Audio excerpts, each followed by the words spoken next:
A joint public petition have been filed in the Lahore High Court by 4 lawyers against the Crime Control Department (CCD) that was established back in January 2025 under the direction and supervision of Chief Minister of Punjab. According to the petition filed in Lahore High Court, the lawyers said that Crime Control Department has encountered around 1,100 citizens in the entire Punjab so far on their alleged crimes, but at the same time, Crime and Control Department is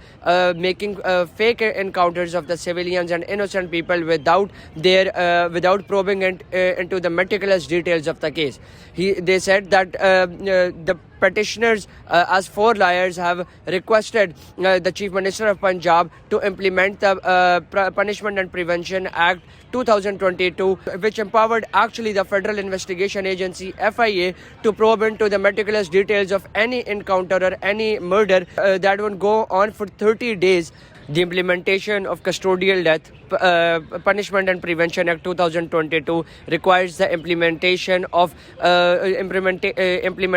the meticulous details in the murder or assassination or encounter details, and at the same time this Act of 2022 requires that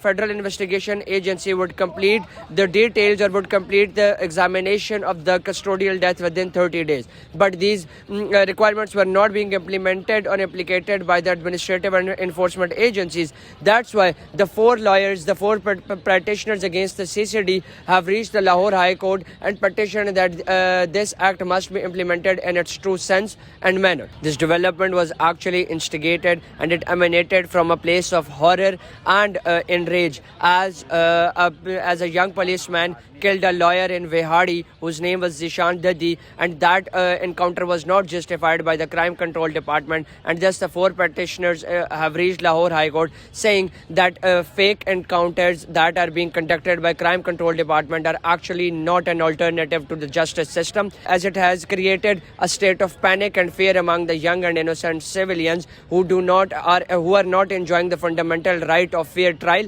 and probing into the meticulous details as they were encountered by the Crime and Control Department this entire year.